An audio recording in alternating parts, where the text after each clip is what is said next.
Warahmatullahi wabarakatuh.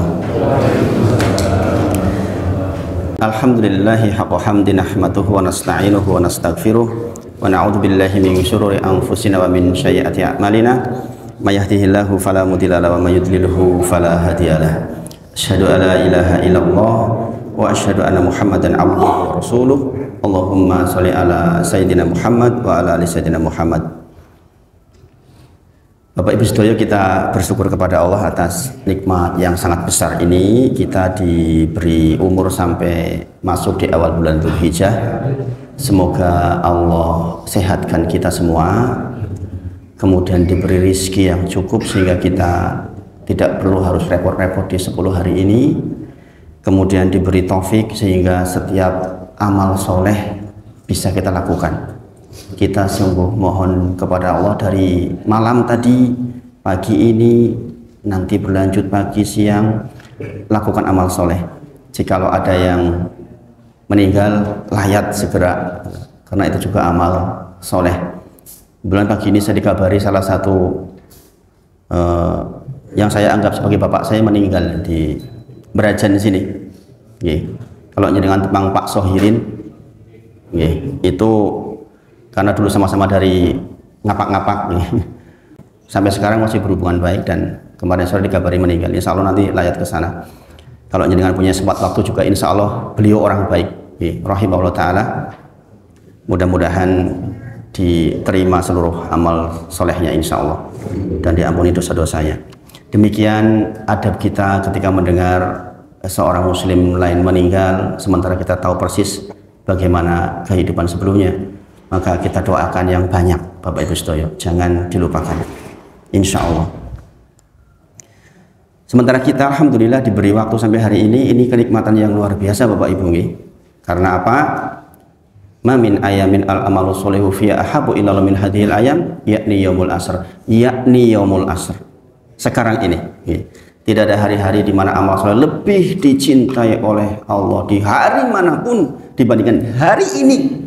Sekarang kita merasakan, Bapak Ibu sedaya, maka diingat-ingat betul ini. Hari ini adalah hari yang disebut itu, yakni yaumul asr, yaitu hari yang 10. Ini sudah hari yang kedua atau yang ketiga nih. Maka Bapak Ibu sedaya, mohonlah sama Allah dipandu agar bisa beramal soleh. Mohonlah sungguh-sungguh efektif. 10 hari ini kita mohon, kalimat kita dijaga, mata kita dijaga, semuanya dijaga dengan baik, Bapak Ibu sedaya, agar semua aktivitas kita terkategorikan amal soleh.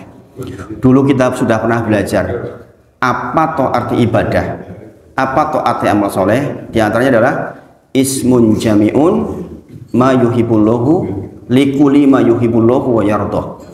Nggih menika napa-napa ingkang Allah cinta dan Allah ridho, minal aqwal wal af'al, dari perkataan maupun perbuatan, lahir maupun batin. Maka 10 hari ini pastikan setiap kegiatan kita terukur apakah Allah cinta dan ridho atau tidak itu. Karena apa? Amal soleh yang dimaksud di situ tuh mutlak, amal soleh apapun. Maka variasi amal soleh lakukan semuanya hari ini. Ini ada orang meninggal, kesempatan, ya kan? Kesempatan kita untuk beramal soleh.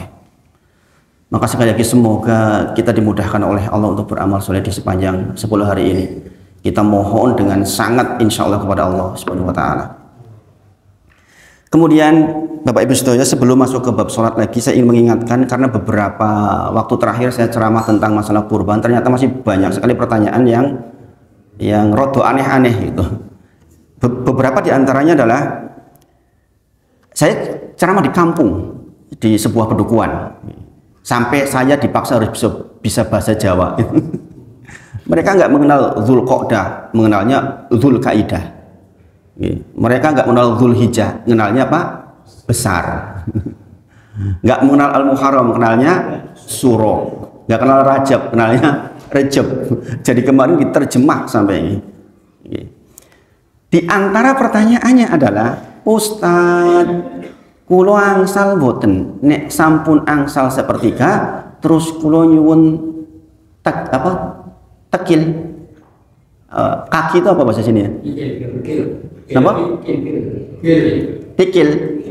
Ayo minta itu. Boleh enggak? Gitu. Saya sudah nerima sepertiga dari panitia, kemudian saya minta lagi itunya itu, kakinya itu.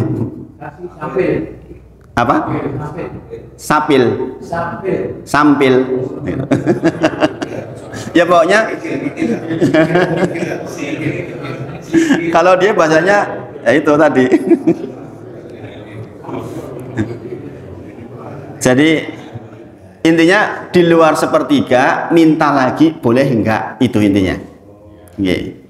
Dan pertanyaan ini sering muncul di beberapa tempat juga sebenarnya, cuma karena sudah lama nggak muncul saya jadi nggak ingat gitu.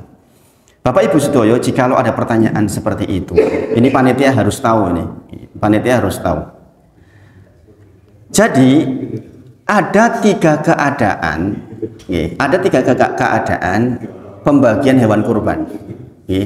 Yang pertama dalam kondisi paceklik. Nanti yang menentukan paceklik sedang atau surplus itu panitia dan lingkungan rapat. Jadi pertanyaan itu jawabannya ini. Pertama, kalau dalam kondisi paceklik Rasulullah bersabda, fala yusbihanna ba'da thalithah. Kata Rasulullah, tidak boleh nyimpen lebih dari 3 hari. Berarti ini aturannya sepertiga. Dalam kondisi paceklik, cicik kurang, itu nggak boleh yang namanya pekurban meminta lebih dari sepertiga. Jatah maksimalnya sepertiga. Baiknya diberikan semua malahan tuh kalau kondisi paceklik. Kemudian dalam kondisi kondisi sedang. Ini dalilnya surah Al-Hajj.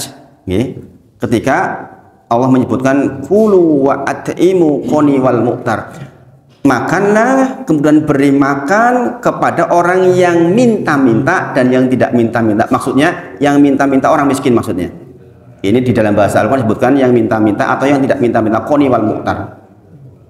Jadi sepertiga dimakan, sepertiga untuk sedekah, sepertiga hadiah. Berarti dalam kondisi ini pekurban juga maksimal hanya sepertiga. Kapan dibolehkan pekurban menambah di luar sepertiga? Ketika dalam kondisi surplus. Dalilnya adalah kulu, makanlah, wadahiru, watasodaku, simpan dan sodakohkan. Kata-kata wadahiru berarti itu bagian kembali ke pekurban. Berarti pekurban dapat 2/3. Yang sepertiga yang disodakohkan. Ini dalam kondisi surplus. Contoh. Di sini penduduknya 100 kakak, yang korban 90. Kalau sepertiga dan sepertiga untuk dihadiahkan, berarti wong sing 10 entuk luwih oke ketimbang sing korban. 2/3 jatah mereka jadinya. Paham ya? Dalam kondisi seperti itu maka boleh kulu wadahiru, makan sepertiga, simpan sepertiga. Dan simpan maksudnya jatah dari pekurban. Nah saya tanya ke lingkungan waktu itu, lah pripun teng mriki bapak-bapak ibu-ibu paceklik Ustaz. Yo ora entuk berarti. Di sini nggak pernah berlebih gitu. Maka memang akhirnya para ulama menyebut lazimnya memang maksimal sepertiga. Bahwa ada dalil membolehkan di luar sepertiga ada. Dalam kondisi surplus. Sampai di situ sudah dipahami Bapak Ibu. Jadi nggak perlu lagi tanya, aku entuk ora tambah ndase itu. Di luar yang sepertiga. Kemudian ada juga pertanyaan, pripun kalau hewan kurbannya itu dugul? Dugul ngertos Pak? Tidak punya sungu. Atau sanglir tahu? Ya sebenarnya saya harus diterjemah. Saya terus terang tidak sepenuhnya paham itu. Pernah krungu ning yo lali gitu. Bapak Ibu sedaya, pokoknya kalau hewan kurban itu, kalau ada kelemahan apapun bentuknya di luar yang 4 itu hukumnya cuma makruh. Yang 4 sudah kita bahas ya. yaitu yang sakit benar-benar sakitnya. Yang pertama, sakit menyebabkan kualitas daging jadi berubah, itu nggak boleh, haram hukumnya.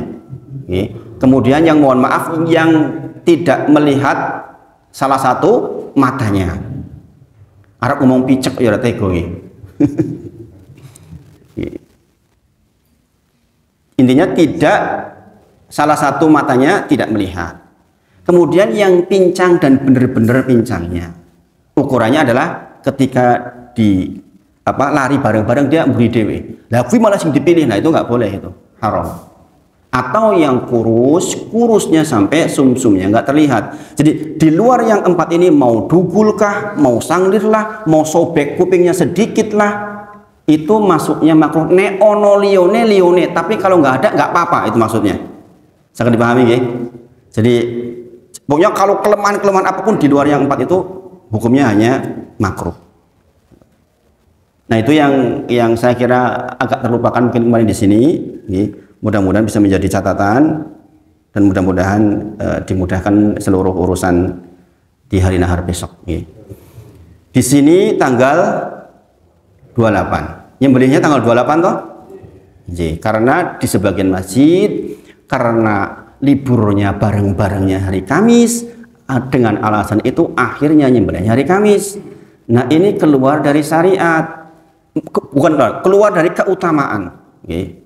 Ma amila bnu Adam yaumun nahri, tidak ada amalan dari Bani Adam di yaumun, di hari nahar tanggal 10 itu, ahabu ilallah, yang lebih dicintai oleh Allah min hiraqatidam, dibandingkan dengan menumpahkan darah di hari itu. Bahwa hari tasyrik boleh, iya, tapi keutamaannya nggak sebagus di yaumun nahrinya itu. Makanya dulu saya sampaikan ketika berbarengan hari Jumat, tetap dilakukan hari Jumat. Kenapa? Karena mengambil keutamaan itu, walaupun alasannya nanti jadi kotor lingkungan, jadi nggak bisa sholat Jumat dan sebagainya, panitia harus mengusahakan bagaimana terjadi penyembelihan hiraqatidamnya di hari naharnya.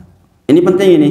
Kebetulan semalam saya di Soro Sultan itu penyembelihannya itu hari berikutnya dengan alasan lah sing cuti barang iki dino Kamis ya Ustaz, nek dino Rebo ora ana tenagane. Nah ini panitia harus mencari solusi itu, karena kehilangan keutamaan di hari nahar. Padahal dalilnya jelas sekali, muttafaqun alaih. Maka hal-hal seperti ini menjadi penting diperhatikan. Ada juga yang bertanya, kalau nanti Pak, nanti ini pertanyaan dari tempat lain maksudnya. Itu pertanyaan gini, apakah cukup menyembelih hewan korban hanya dengan bismillah? Ada yang bertanya begitu. Karena Pak, jagalnya itu memang urung apal itu. Maka jawabannya boleh. Ini kadang-kadang di masyarakat nggak mantep kalau nggak disebut namanya, ya nggak? Maka mau redaksi yang panjang juga silahkan. Ada 5 pilihan, dari yang bismillah toh, bismillah Allahu Akbar, bismillah hada minka walaka, dan atau ini wajah tu wajiyah dan seterusnya itu. Kemudian disebutkan fulan bin fulan, fulan bin fulan, fulan bin fulan, silahkan. Tapi kalau jenengan yang pekorban, wah aku ki mau krungune mau bismillah tok orang mantep, ketahuilah itu sudah cukup. Itu sudah cukup. Jadi jangan dipersulit. Dan yang mengucapkan bismillahnya adalah pilotnya, bukan kopilot. Kowe sing maca bismillah yo aku tak nyembelih. Nah, ini nggak boleh. Nggak boleh. Di sini insya Allah sudah aman, karena yang jagal sudah canggih insya Allah. Gimana Pak? Ada pertanyaan apa Pak? Boleh Pak, sekarang satu Pak. Ini kasus saya Sohibul, kan mendapat hadiah. Tapi di lain pihak saya itu menerima bagian dari takmir lain. Itu boleh nggak? Boleh Pak, boleh. Jadi sepertiga adalah sepertiga dari kurban panjenengan. Persoalan kemudian jenengan sudah menerima kemudian dihadiahkan ke orang lain, asal dihadiahkan dalam rangka untuk dimakan bukan untuk dijual, boleh. Karena kepemilikan jenengan insya Allah bukan tamlik, jenengan jelas wong sugih. Kalau orang kurang maka tamlik, kepemilikannya boleh dilakukan sebagaimana kita bahas kemarin, kalau tamlik boleh dihibah, boleh dijual, boleh ditampung orang lain, silahkan. Tapi kalau jenengan, insya Allah karena jenengan ghairu tamlik, bukan yang tamlik, maka sekedar menerima dan disuguhkan, dan tidak boleh dipindahkan juga ke orang miskin, kemudian silahkan dijual setelahnya, nggak boleh. Gitu. Ini ada permasalahan perbedaan hari Idul Kurban. Tahun ini ada kenapa ada. Tapi saya dengar itu kalau Idul Fitri itu beda, itu mungkin bisa. Tapi kalau hari kurban itu sebenarnya nggak bisa. Karena berdasarkan wukuf. Adalah wukuf Arafah di sana. Nah ini yang saya bertanya itu dalilnya ada nggak itu? Jadi begini Pak, ini memang soal yang panjang, kali lebar, kali tinggi, kali panjang, kali lebar, kali tinggi, rampung-rampung. Jadi gini, kita harus fikih itu harus sangat luas dan longgar. Ingat di dalam persoalan fikih kita bertanggung jawab nafsi kepada Allah Subhanahu wa taala. Pilihan hukum panjenengan adalah pilihan hukum yang akan jenengan pertanggungjawabkan kepada Allah nafsi. Jenengan nggak akan menanggung urusannya Pak Pardi, urusan saya enggak. Maka kewajiban kita adalah mencari yang paling kita yakini berdasarkan dalil-dalil yang ada, yang disuguhkan oleh para ulama. Kita itu hanya menukil. Seperti saya misalnya posisinya bukan ahli tafsir, hanya menukil pendapat A, B, C, ulama A, ulama B, ulama C, yang akhirnya disimpulkan. Ini kan beredar WhatsApp yang seperti itu. Dari Muhammadiyah menentukan tanggal 28 karena alasan begini dan begini. Kemudian dari pemerintah begini dan begini. Kemudian muncul tadi itu yang cukup fenomenal bahwa hubungan antara Idul Adha adalah terkait dengan wukuf. Ya kan, dengan wukuf. Kalau sekarang wukuf berarti yo sesuk, kan itu logika dasarnya. Tetapi begini Bapak Ibu sedaya, sebagaimana Idul Fitri atau Id secara umum itu hukum adalah puasa ketika melihat hilal, wa aftiru juga ketika melihat hilal.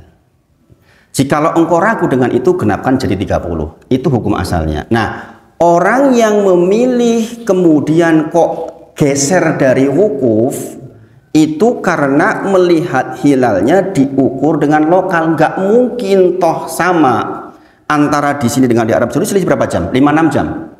5-6 jam, ya kan? Berarti bisa jadi di tempat lain memang selang sehari, bisa jadi. Karena dasarnya adalah hilal lokal, bukan hilal Arab Saudi. Tetapi kalau dalilnya pakai tadi, monggo. Pokoknya udah masuk sedikit, sudah dihitung masuk, juga kita hormati. Makanya saya termasuk yang nggak menyoalkan itu. Yang penting jenengan pilih salah satu. Mungkin jenengan bertanya-tanya, emang ada yang pilih 2? Saya itu disuruh 2. Saya di Rabu disuruh ngisi Id, Kamisnya disuruh ngisi Id. Bayangin gimana itu. Saya bilang, mohon maaf karena duluan yang hari Kamis yang nyuruh saya, udah 3 setelah Idul Fitri sudah nyuruh saya, Ustadz besok Idul Adha di tempat kita ya. Iya. Maka saya pilih yang hari Kamis. Kenapa? Alasannya itu salah satunya. Saya nggak mungkin memilih di tanggal 28-nya. Karena kalau Id dan Id, ayo tumpuk hukum ikinya itu berbahaya. Berbahaya kenapa? Ada waktu haram berpuasa. Ya kan? Hari Id adalah hari dilarang kita berpuasa. Maka sekali lagi jangan coba-coba saya mau sholat Id 2 kali. Oh itu keliru itu. Gitu. Aku ben Id ping pindho malah betah rame. Oh, itu keliru. Jadi itu Pak. Jadi yakini yang paling jenengan yakini, kemudian ingatlah nafsi jenengan akan bertanggung jawab terhadap pilihan jenengan piyambak. Jadi jangan jadi soal. Pokoknya kalau sudah yakin, keyakinan nggak mengalahkan keraguan. Saya menghormati dua-duanya. Pada waktu Idul Fitri kemarin saya ikut yang lebih dulu karena yang nyuruh saya sholat Idul Fitri sebelumnya memang ikut yang sebelumnya. Ini tahun ini kebetulan saya dapat yang dari maba, dari orang yang aktif di maba. Jadi orang maba kebanyakan ikutnya pemerintah dengan alasan dalil bahwa ada maslahat ketentuan dari pemerintah. Tetapi di Jogja kan maslahat karena orang banyak juga. Kalau di Cilacap saya pastikan saya pilih hari Kamis. Kenapa? Hanya nggak nyampe 10% orang yang hari Rabu. Sehingga maslahatnya ke yang banyak. Nah ini diantara manhaj yang saya pilih. Tidak dipaksakan kenjenengan nih. Sekali lagi dalam masalah seperti ini kita harus luas. Jangan jadi soal. Cukup nih Pak? Cukup insya Allah. Sekarang kita masuk ke rukun sholat kita yang berikutnya. Untuk meletakkan di mana ini saya bahas berikutnya karena agak panjang. Sekarang kita masuk ke Al-Fatihah dulu. Rukun ketiga yaitu surah Al-Fatihah. Nah Bapak Ibu Sedoyo, ini sebenarnya tugasnya Pak Pardi ini. Tahsin Al-Fatihah. Saya hanya ingin menyebut beberapa hal yang perlu diingatkan di bagian rukun yang ketiga ini. Dibahas dalam beberapa sub pembahasan. Dari mulai dulu yang jenengan tanyakan makmum baca Al-Fatihah atau tidak, kapan bacanya, itu nanti bab tersendiri lagi. Hari ini yang ingin saya sampaikan adalah tentang bacaannya itu sendiri. Bacaannya itu sendiri. Ingat Rasulullah bersabda, la sholata liman lam yaqra bi Fatihatil kitab. La sholata, ora dianggap sholat, nggak ada sholat. Liman, bagi siapa saja, lam yakro, yang tidak membaca bi Fatihatil kitab, yaitu tidak membaca Al-Fatihah. Dalil pertama. Kemudian dalil kedua, man sholatan lam yakro fiha bi umil kitab fahuwa hidaj salasan werutama kata Rasulullah. Man sholatan, siapapun yang melaksanakan sholat lam yakro fiha, di dalamnya enggak membaca bi umil kitab, dengan umil kitab yaitu Al-Fatihah, maka kata Rasulullah fahuwa hidaj, sholatnya rusak. Salasan diucapkan 3 kali, werutama enggak sempurna kata Rasulullah. Nah ini menjadi dalil yang menjadi perhatian para ulama, kata-kata lam yakro, tidak membaca. Maka para ulama menyebut maksud tidak membaca adalah bener-bener ora moco. Bapak Ibu Sedoyo, kata-kata bener-bener ora moco ini berlaku buat kita yang belajar. Ada orang mu'alaf baru masuk Islam, masuk waktu duhur, urungi soal Fatihah, itu situasi lain. Al-Fatihah diganti dengan subhanallah cukup. Tapi tidak buat kita. Paham Bapak Ibu nggih? Jangan kemudian jangan Ustadz Wahid katanya kalau nggak baca Al-Fatihah nanti batal sholatnya. Kasuistik khusus untuk orang-orang yang baru saja masuk Islam, ya situasinya berbeda Bapak Ibu. Orang di tengah hutan nggak pernah belajar sama sekali, itu situasi yang berbeda. Makanya ada sub pembahasan di dalam syariat Islam bahwa bagaimana nasib orang yang benar-benar nggak ngerti, nggak belajar, bahkan ucapan la ilaha illallah saja nggak paham. Itu ada pertimbangan tersendiri di sisi Allah, ada syariat khusus. Yang kita bicarakan adalah sekarang situasi yang semuanya sudah dibuka, yang tidak lagi ada hujah di sisi Allah. Aku dulu raiso sinau kok. Nah nggak bisa begitu kalau sekarang. Ngomong nang ujung gunung ono HP. Sangat dipahami Bapak Ibu. Nah, maksud lam yakro di situ tidak membaca. Yang pertama, benar-benar tidak membaca. Yang pertama. Yang kedua, membaca tetapi keliru bacaannya. Sangat dipahami nggih? Ada dua nggih. Bener-bener ora moco, lam yakro tadi itu loh. La sholata liman lam yakro, tidak membaca, bener-bener tidak membaca, atau membaca tetapi keliru bacaannya. Nah, keliru bacaannya dulu sudah kita bahas, ada dua lagi, yaitu keliru yang dimaafkan dan keliru yang tidak dimaafkan. Keliru yang dimaafkan namanya lahan khofi, kekeliruan yang kecil. Adapun kekeliruan yang tidak dimaafkan namanya lahan jali, yaitu kekeliruan yang besar. Maka wajiblah buat kita untuk tahsin lagi Al-Fatihah dalam rangka untuk menghindari lam yakro yang tadi itu loh, yang dikatakan membaca tapi keliru itu loh. Saya dipahami nggih? Kalau baca saya kira jangan baca semua, nggak mungkin nggak baca Al-Fatihah dalam sholat, gini apa nggih?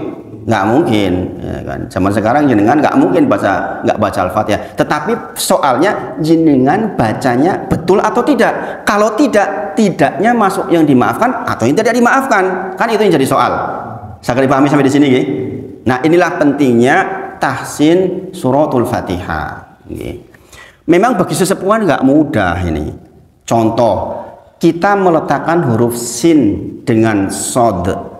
Itu buat saya saja kadang-kadang masih susah dalam praktiknya. Sama-sama letaknya di gigi seri, tapi satunya tarkik, satunya tipis, satunya tebal. Sin dengan si, ya kan? Sirotol dengan si. Itu kan nggak gampang. Gini Bang, antara membedakan tipis dengan tebal nggak gampang. Nah yang seperti ini insya Allah mudah-mudahan masih lahan khofi dalam beberapa kasus. Kalau sampai nggak mengubah arti masih lahan khofi. Nah coba kita lihat, kita sebutkan beberapa hal yang lahan jali. Dulu udah pernah saya sampaikan. Ini mengingatkan lagi di ayat pertama. Bismillahirrahmanirrahim. Ingat Bapak Ibu Sedoyo, jangan bisa tanya ke Pak Parti nanti di klarifikasi, beliau yang lebih ahli insya Allah. Untuk menyempurnakan harokat kasroh, agak tarik sedikit nih bibir bawah. Bi, bukan B. Beda nggak? Bi dengan B. Bismillah dengan Bismillah. Beda nggak? Beda nggih? Kebanyakan penyakit orang kita tuh Bismillahirrahmanirrahim gitu. Jadi nggak sempurna pengucapan harokat kasrohnya. Ingat-ingat, sederhana, agak tarik sedikit. Bi, bukan B. Bi, bis. Jangan dipahami ya. Ini kita membetulkan bacaan. Tujuannya supaya terhindar dari lahan jali, Bapak Ibu Sedoyo. Sekali lagi, pelajaran pertama ini lambat-lambat karena ini bagian penting. Letakkan sedikit tarik bibir ke bawah ketika harokat kasroh. Kemudian sin. Sin itu sifatnya sofir dan hames. Sofir artinya ada desisnya. Itu loh. Bis. Bukan, harus ada desisnya. Kemudian hames itu ngalir. Jenengan cek. Bis. Ngalir. Ada aliran angin. Bis. Bis. Oh, ini pelajaran penting. Pelajaran penting, walaupun jenengan nggak jahar bismillahnya misalnya, tetap bacaan bismillah harus benar, jangan keliru. Bismillah, bismillah. Kemudian lafzul jalalah, la di situ dibacanya tipis, tarkik. Karena apa? Didahului harokat kasroh. Nggak boleh bismillah atau bismillah, itu nggak boleh. Karena semua yang didahului harokat kasroh di dalam lafzul jalalah, maka bacanya adalah tarkik. Tarkik itu tipis.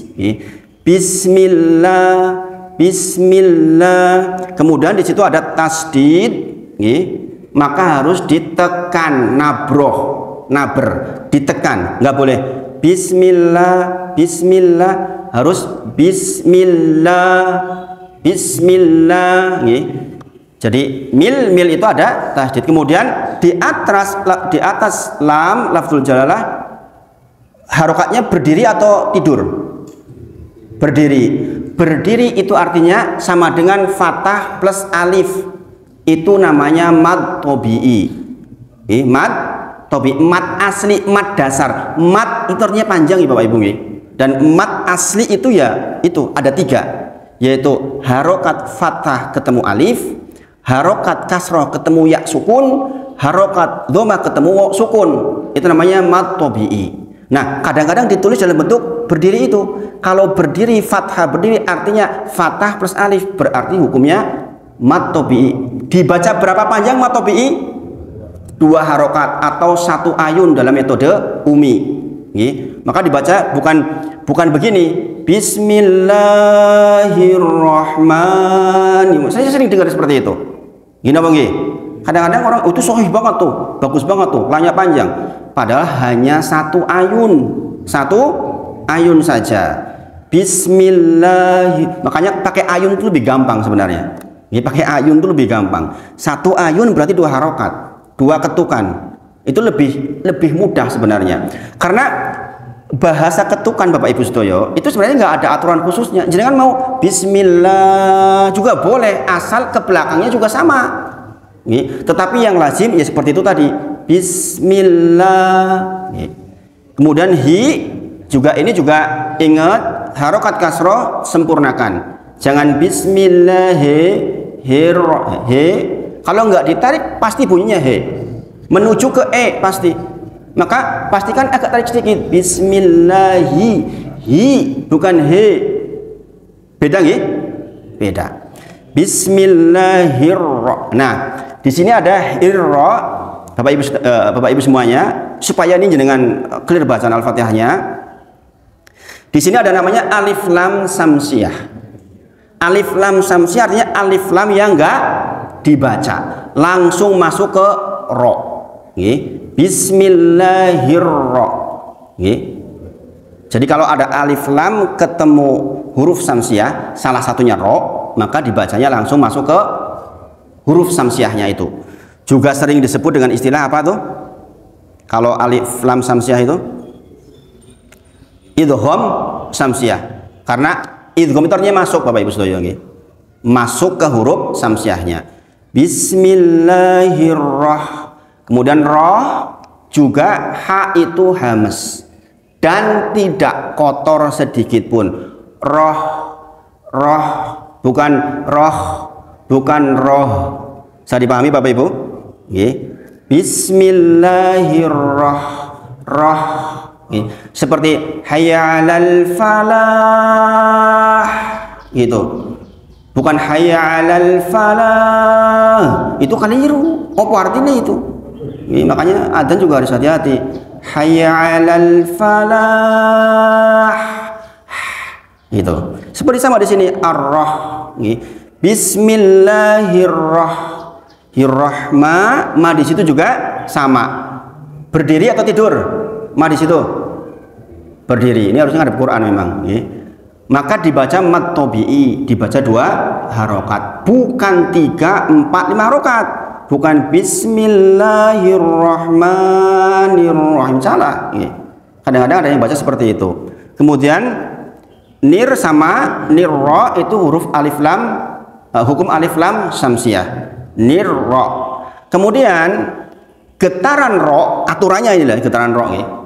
Getaran ro sebagian mengatakan maksimal 1, sebagian mengatakan maksimal 2.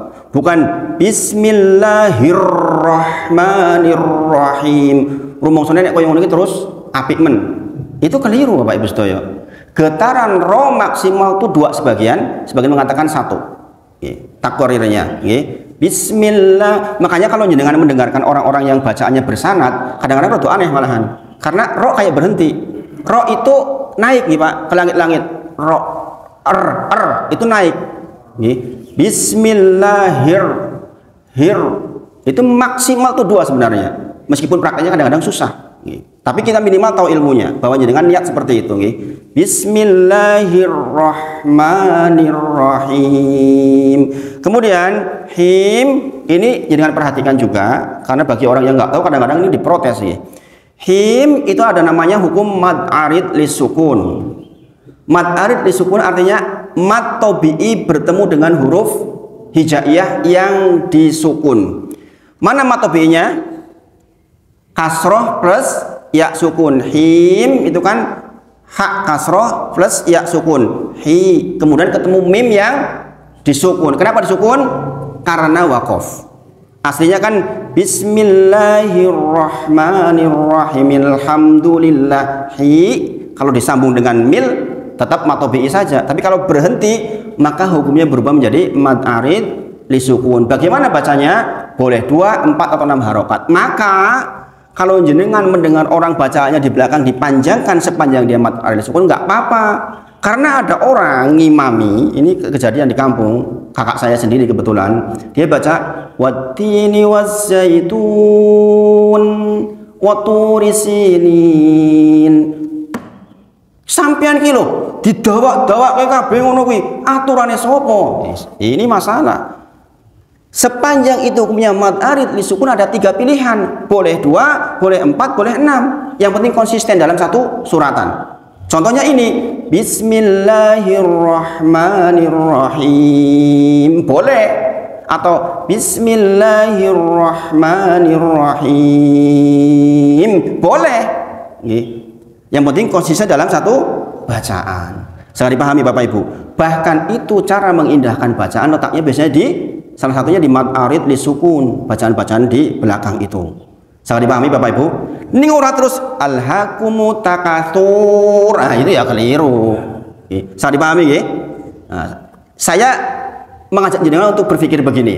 Mungkin jenengan masih belum paham bahasa-bahasa yang saya sampaikan. Tapi yakinlah ini akan diingat oleh jenengan. Karena saya mengajarkan Al-Fatihah dengan cara hukumnya dulu, belajar tajwidnya dulu, nggak sampai-sampai orang-orang. Tapi begitu diterangkan seperti ini, minimal dia pernah dengar, oh ada alif lam samsiah, ada ini pengalaman sesungguhnya Bapak Ibu Sedoyo. Bagaimana cara saya mengajarkan tajwid atau tahsin di Al-Fatihah? Begini yang paling efektif. Karena dengan diajari dulu mat arid sukun itu opo, alif lam samsiah itu opo, ngapal ke huruf ora tekan mati ora rampung-rampung. Nggih, paham nggih? Itulah mengapa saya langsung praktekin begini ini. Karena Pak, praktek seperti ini lebih nancep. Makanya di masjid lain belajar Al-Fatihah itu 3 bulan Bapak Ibu Sedoyo. Saya ulang-ulang terus sampai clear bacaan Al-Fatihahnya. Supaya apa? Tentrem jenengan sholat. Kenapa? Lam yakro. Kata-kata lam yakro di situ ada di antara artinya adalah kekeliruan membaca, yang membacanya keliru besar. Nah, kemudian lahan jari di sini adalah sebagaimana kita bahas. Kalau kita membaca Bismillahirrahman, Ar-Rahman pakai H besar, yang seharusnya H jadi H, kemudian atau jadi Kho, Ar-Rahman, ini sudah lahan jali, lahan besar. Adapun Bismillah mim masih balik, itu khofi. Kadang-kadang ada yang baca begitu. Bismillah bukan Bismillah, tapi Bismillah. Mim itu nggak boleh balik. Kof tok bak jim dal saja yang ada baliknya. Yang nggak boleh tawalud di situ, Bapak Ibu Sedoyo. Saya dipahami, walaupun sekali lagi kalau Bismillah masih dimaafkan secara hukum di dalam sholat, tetapi jangan dilakukan pula itu. Saya dipahami Bapak Ibu. Kemudian Ar-Rahman, Ar-Rahim. Dulu artinya apa Ar-Rahim? Kalau Bismillahirrahmanirrahim dengan menyebut nama Allah yang Maha Pengasih lagi Maha Penyayang. Kalau Ar-Rahim pakai H besar artinya apa dulu? Yang menurunkan hujan rintik-rintik, Bapak Ibu. Dengan menyebut nama Allah yang nggak ada artinya dan yang menurunkan hujan rintik-rintik, jauh nggak? Jauh banget. Atau Ar-Rahim pakai kho, artinya apa dulu, masih ingat nggak? Yang indah suaranya. Kalau jangan membacanya Bismillahirrahmanirrahim, itu artinya apa? Dengan menyebut nama Allah yang yukhilu bimakna, nggak ada maknanya, dan Ar-Rahim yang indah suaranya, jauh. Inilah henjali, inilah yang dikatakan kekeliruan besar yang berpotensi membuat rusak sholat, Bapak Ibu Sedoyo. Di ayat pertama diingat-ingat, ayat pertama toh rampung waktu nih. Karena apa? Ini bagian penting Bapak Ibu. Pulang jenengan ucapkan dengan baik, latihan. Kalau jenengan masih ragu-ragu, dengarin tuh yang apa namanya, imam-imam Masjidil Haram, bagaimana cara membacanya. Misyari Rashid misalnya, kan kelihatan tuh bibirnya, meskipun kecil bibirnya Misyari itu kelihatan tuh gerakannya itu, bahwa harokat kasroh itu ya turun sedikit, dhamah itu ya harus dengan mencucu. Contoh kasusnya adalah di ayat kedua, alhamdu, bukan alhamdu, do beda dengan alhamdu. Kemudian lam di situ juga letakkan agak ke samping supaya nggak tahu, jangan alham, supaya nggak letakkan sedikit ke samping, al itu nggak akan balik jenengan. Saya dipahami sampai di sini. Nah, ini sampai ayat 1 dulu. Ini waktunya sudah habis. Nanti kita bahas di berikutnya karena bagian ini adalah bagian yang sangat penting. Meskipun nanti jenengan setelah selesai cek lagi ke Pak Pardi supaya bacaannya clear insya Allah. Mudah-mudahan dirahmati Allah, dimudahkan semua urusan, dan mudah-mudahan kita mendapati hari-hari ini dengan kebaikan yang banyak insya Allah. Kita tutup dengan kafaratul majlis. Subhanakallahumma wa bihamdika asyhadu an la ilaha illa anta astaghfiruka wa atubu ilaik wa akhiru da'wana alhamdulillahirabbil alamin. Assalamualaikum warahmatullahi wabarakatuh.